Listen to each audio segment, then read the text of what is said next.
Oh, you didn't know about the Bahamas trip? My sister Sarah's voice dripped with fake concern through the phone. I thought Mom told you. We're all going next month. Mom, Dad, me, and Brian. Someone needs to watch their pets while we're gone, though. Mom said she'd ask you. I stood in my kitchen, gripping my coffee mug so hard I thought it might break. My name is Lisa Mitchell, and at 27, I'd just discovered my entire family had planned a tropical vacation without bothering to include me. What made it worse was hearing about it accidentally during what was supposed to be a casual call with my sister about our mom's upcoming birthday. No, Sarah, Mom hasn't mentioned anything about the Bahamas, I replied, trying to keep my voice steady, or about pet sitting. Well, you know how she is, Sarah laughed. She probably forgot. But you're not busy anyway, right? You can watch Rocky and Max for the week? Mom was counting on you since you're the only one not going. The only one not going, because they hadn't invited me. I thought about all the family dinners where they must have discussed this trip, carefully avoiding the topic when I was around.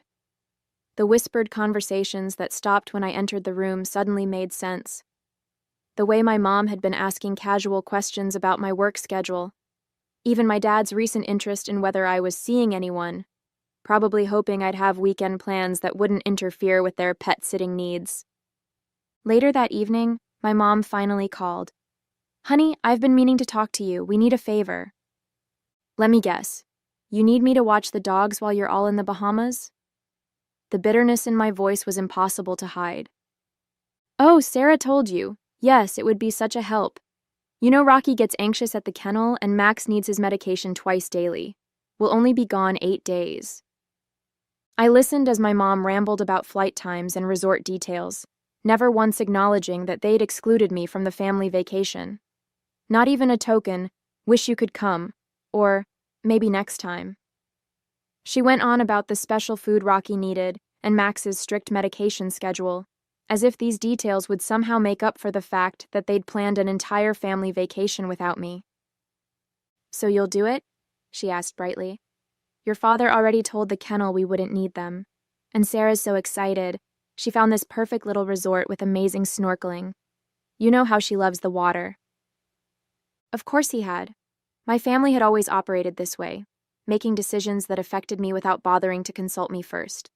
To them, I was reliable Lisa, the responsible one who never made waves, never said no, never ruined their plans with her own inconvenient needs or desires.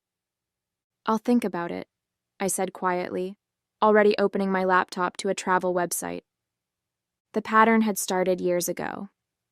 When Sarah was accepted to NYU, my parents threw a huge party, custom banners, catered food, all their friends invited to celebrate their youngest daughter's achievement. When I got into Boston University a year earlier, with a full academic scholarship no less, they simply nodded and said, "That's nice, dear." My acceptance letter stayed on the fridge for exactly 2 days before being replaced by Sarah's summer dance recital schedule. My sister had always been the family star. She was the fun one, the pretty one, the one who could do no wrong. Even when she dropped out of NYU after 2 years to find herself in Europe, my parents supported her adventure, sending her monthly allowances for what they called her self-discovery journey. Meanwhile, I worked 3 jobs through college, graduated summa cum laude, and built a successful career in marketing, all of which earned me the dubious privilege of being the family's reliable backup plan. That evening, after my mom's call, I found myself scrolling through travel websites. A particular destination caught my eye: Santorini, a small Greek island I'd dreamed of visiting since my college photography class. The dates perfectly overlapped with my family's Bahamas trip, and amazingly, there was a seat sale happening. My cursor hovered over the Book Now button as my phone buzzed with texts from Sarah. Mom said you're being weird about watching the dogs. Come on, Lisa, don't be difficult. It's not like you have vacation days saved up anyway. Plus, what would you even do with time off? You never go anywhere fun. I actually had 3 weeks of vacation saved up. My family just assumed I never took time off because I had nowhere exciting to go. They'd forgotten about the travel blog I'd been running for 2 years, the one that had slowly gained a decent following. Another thing they'd dismissed as Lisa's little hobby, just like they'd dismissed my photography in college and my writing in high school. My dad called next. "Princess, your mother's upset. You know how Rocky gets at the kennel. He barely ate last time." "Did it ever occur to any of you to invite me on the trip?" I finally asked. The silence on the other end was telling. "Well," he stumbled, "Sarah mentioned you probably couldn't get time off work, and you know how your mother likes to plan these things. Plus, Brian already put down the deposit for their room." "Right," I said flatly. "Just like she planned my college graduation party? Oh wait, she didn't, because Sarah's semester abroad came up suddenly, and everyone had to fly to Paris instead." "That's not fair, Lisa. Your sister needed family support during her journey of self-discovery." I looked at my computer screen, at the picture of the beautiful Greek island waiting for me. Something shifted inside me. Years of being the reliable one, the responsible one, the one they could always count on to sacrifice her own plans for theirs. It all crystallized into a moment of perfect clarity. "I'll let you know about the dogs tomorrow," I said, then hung up and clicked Book Now on my flight to Greece. The next morning, my phone was flooded with messages. My mom had sent 6 texts varying from guilt trips to outright demands. Sarah had left 3 voicemails, each more condescending than the last. Even my dad, who usually stayed out of family drama, had emailed me a lengthy explanation of why I was being unreasonable. I waited until our weekly family dinner to break the news. As usual, they were all gathered at my parents' house, discussing their upcoming Bahamas trip across my mom's lasagna. "I've made alternate arrangements for those dates," I said during a pause in their conversation. "You'll need to find someone else to watch Rocky and Max." My mom's fork clattered against her plate. "What do you mean, alternate arrangements? What could be more important than helping your family?" "My trip to Greece." I took a sip of water, watching their faces shift from confusion to disbelief. "Greece?" Sarah laughed. "You're not going to Greece." I pulled up my confirmed itinerary on my phone and placed it on the table. "Actually, I am. 8 days on Santorini, starting the same day you leave for the Bahamas." "But you can't," my mom sputtered. "What about the dogs? The kennel is fully booked." "That sounds like poor planning on your part." I was surprised by how steady my voice remained. Maybe Sarah's boyfriend Brian could watch them, since he's apparently family enough to go to the Bahamas. "That's different," Sarah protested. "Brian's my partner. Besides, he's allergic to dogs." "How convenient." I stood up, gathering my things. "I'm sure you'll figure something out. You always do when it's important to you." "Lisa, sit down," my dad ordered. "You're being childish. This isn't like you." "That's the problem, isn't it? You all decided who I was supposed to be. Reliable Lisa, dependable Lisa, always available Lisa. Did it ever occur to any of you that I might want to be included in family vacations? That I might have my own plans, my own life?" The silence around the table was deafening. My mom looked on the verge of tears, while Sarah sat with her mouth hanging open. My dad just stared at his plate, refusing to meet my eyes. "I have to go," I said, heading for the door. "I need to shop for swimsuits. Santorini has some amazing beaches." The fallout was exactly what I expected. My mom launched a full-scale guilt campaign, enlisting every relative who would listen. Aunt Carol called to tell me how selfish I was being. My cousin Rachel sent long texts about family loyalty. Even my grandmother weighed in, though she mostly seemed confused about why I couldn't watch the puppies from Greece. Sarah's approach was more direct. She showed up at my apartment unannounced. "You're only doing this to spite us," she said, barging in without waiting for an invitation. "This isn't like you, Lisa. You've always been the responsible one." "The responsible one?" I repeated. "You mean the convenient one, the one who's supposed to drop everything when the rest of you need something." "That's not fair. We appreciate everything you do." "Really? When was the last time any of you showed that appreciation? When was the last time you included me in family plans instead of just expecting me to fill in the gaps?" Sarah flopped onto my couch, her perfect blonde hair falling exactly right even in her frustration. We didn't think you'd want to come to the Bahamas. You're always so busy with work. Did you ask me?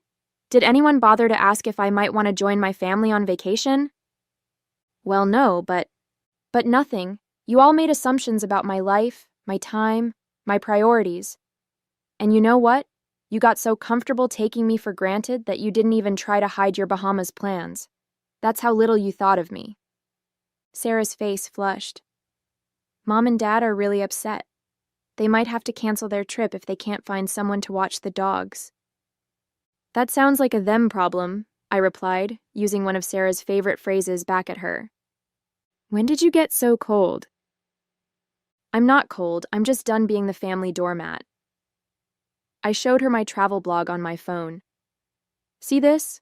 I have followers who actually care about my interests. I have a life outside of being your backup plan. Sarah scrolled through my blog, her expression shifting from dismissal to surprise. These photos are really good. When did you get into photography? 3 years ago, not that anyone noticed. The next family dinner was tense. My mom had spread all the pet supplies across the dining room table like a guilt exhibition. Rocky's special food, Max's medication schedule, their favorite toys. She kept shooting me pointed looks as she explained how complicated their care routine was. The medication has to be given exactly 12 hours apart, she emphasized, waving Max's pill bottle. And Rocky needs his special blanket at bedtime or he gets anxious. The kennel just won't understand these things. I'm sure they will, I replied, serving myself more potatoes. That's literally their job. My dad cleared his throat. Princess, we could pay you to watch them. Make it worth your while. My Greece tickets were $3,000, Dad. Non-refundable. Sarah, who'd been unusually quiet since her visit to my apartment, suddenly spoke up. I looked at Lisa's travel blog last week. Did you guys know she has over 20,000 followers? My mom barely glanced up from her organization of pet supplies. That's nice, dear. Now about the dogs. No, Mom, I'm serious. Look at these photos she took in Montreal last year. Sarah pulled up my blog on her phone. She's actually really good at this. For the first time that evening, my mom actually looked at me. Not through me, not around me, but at me. You went to Montreal? I've been to lots of places. I take short trips whenever I can. I write about them, photograph them. People follow my recommendations about hotels and restaurants. My dad peered at Sarah's phone. These are professional quality pictures, Lisa. Why didn't you tell us about this? I did. 3 Thanksgivings ago. You all changed the subject to Sarah's new yoga certification. The silence that followed was heavy with realization. My mom sat down heavily, still clutching Rocky's favorite tennis ball. We haven't been very good at listening to you, have we? No, I said simply. You haven't. But that doesn't change the fact that we need someone to watch the dogs, she added quickly. And just like that, the moment was gone. I stood up. I'm going to Greece, Mom, with or without your blessing. Maybe it's time you all learned what it feels like to have your plans disrupted. As my departure date approached, my family cycled through all 5 stages of grief. My mom moved from denial to anger, calling me ungrateful. My dad tried bargaining, offering to pay for a different Greece trip when it's more convenient. Sarah oscillated between depression, you're ruining everything, and acceptance. Maybe we should have invited you. 2 days before my flight, my mom made one final attempt. She showed up at my apartment with photo albums, pictures of me watching Sarah's dog when she was in Europe, taking care of our childhood pets, being the responsible one. You've always been so good with animals, she said, flipping through the pages. Remember how you nursed Sarah's hamster back to health in high school? I remember. I also remember missing my friend's sweet 16 party to do it, while Sarah was at the beach with her friends. That's different.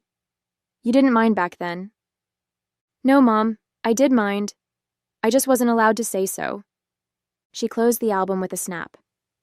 Well, I hope you're happy. We had to cancel our trip. The kennel is full and no one else can take the dogs for that long. I didn't respond immediately.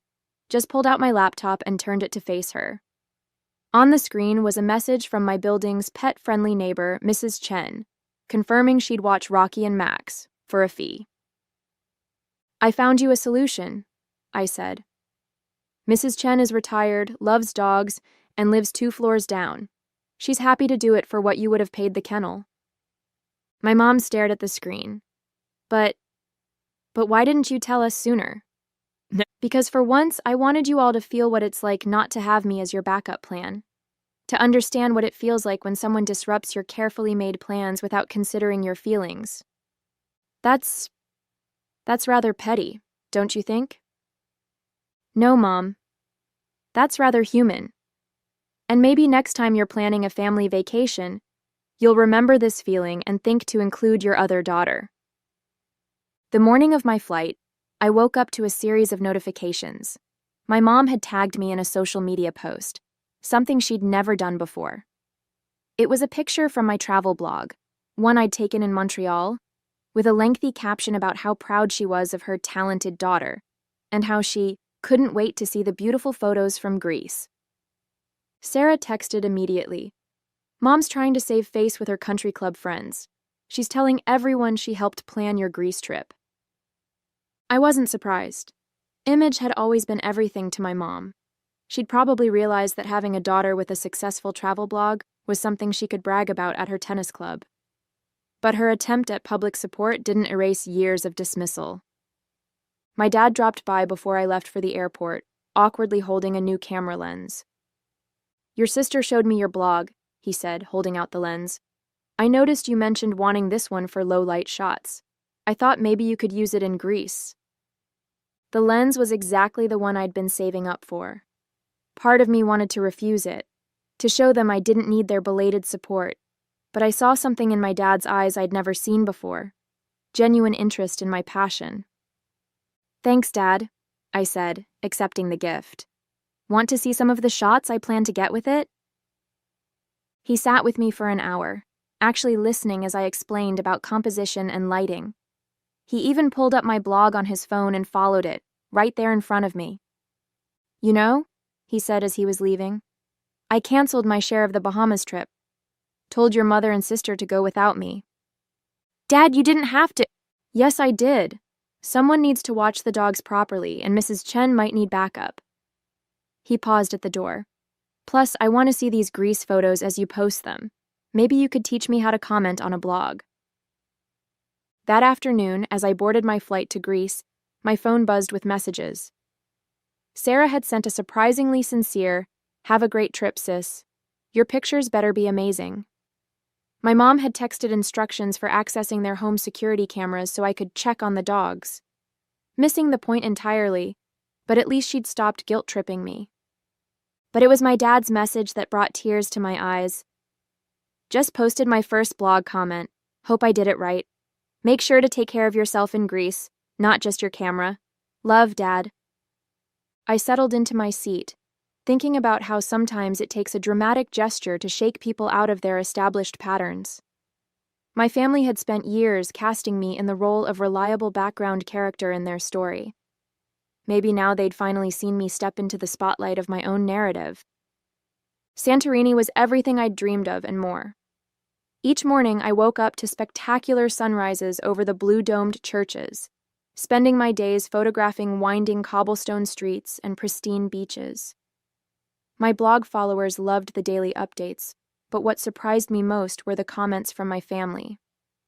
My dad commented on every single post, his typing improving from "beautiful sunset honey" to actual thoughtful observations about lighting and composition. Sarah shared my posts on her own social media, tagging me with messages like, "Look what my amazing sister is doing," a complete turnaround from her usual competitiveness. My mom, however, took a different approach. She called daily with updates about the dogs, as if trying to remind me of what I'd left behind.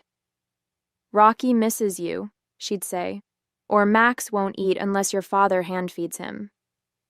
When those guilt trips didn't work, she switched tactics, calling to critique my photos. "Don't you think you're posting too many sunset pictures? And that restaurant review seemed a bit harsh. You don't want to hurt anyone's business."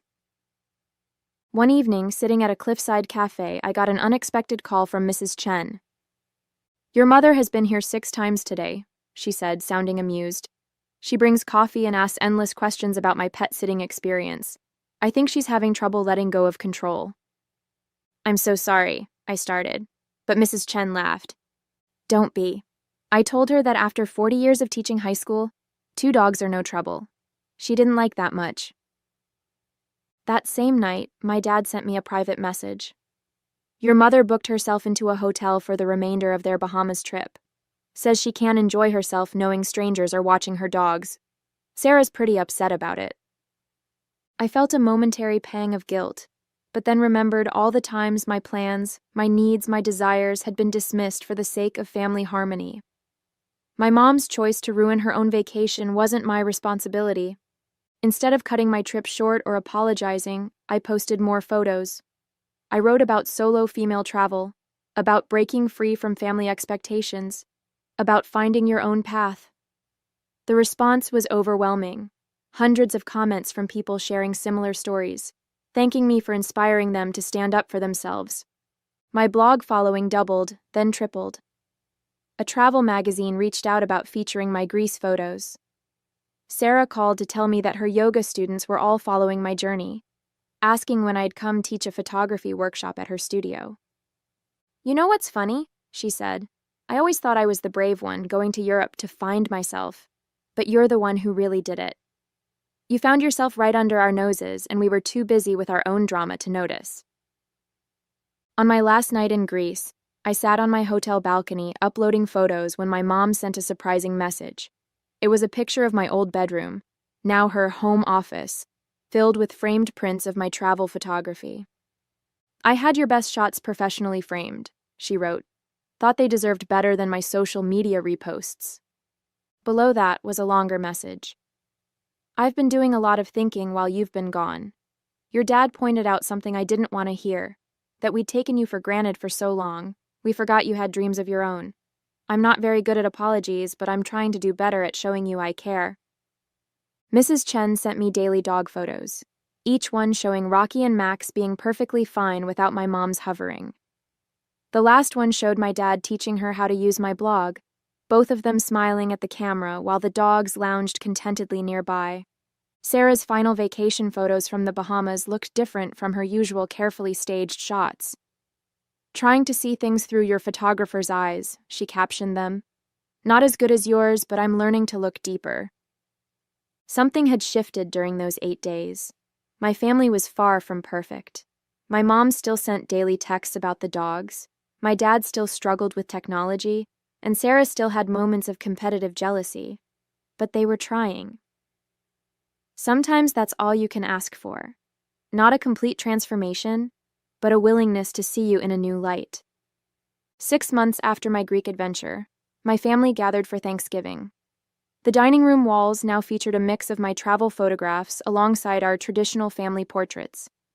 My mom had turned my blog's logo into place cards for the table, a small gesture that spoke volumes. "We've got an announcement," my mom said during dinner. "We're planning another family vacation." I braced myself for more exclusion, but Sarah jumped in.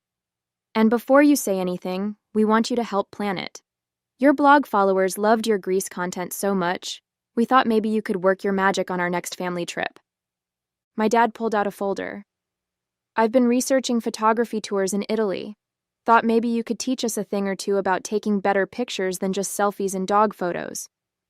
Plus," my mom added, trying to sound casual, "Mrs. Chen already agreed to watch Rocky and Max. I asked her months ago just to be sure."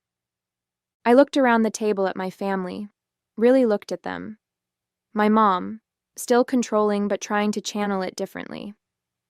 My dad, discovering a new connection with me through photography. Sarah, finally seeing me as a person rather than competition. "Italy sounds perfect," I said, pulling out my phone to show them some initial ideas. "But this time, I'm handling the itinerary." "Wouldn't have it any other way," my dad smiled. "After all, you're the expert now."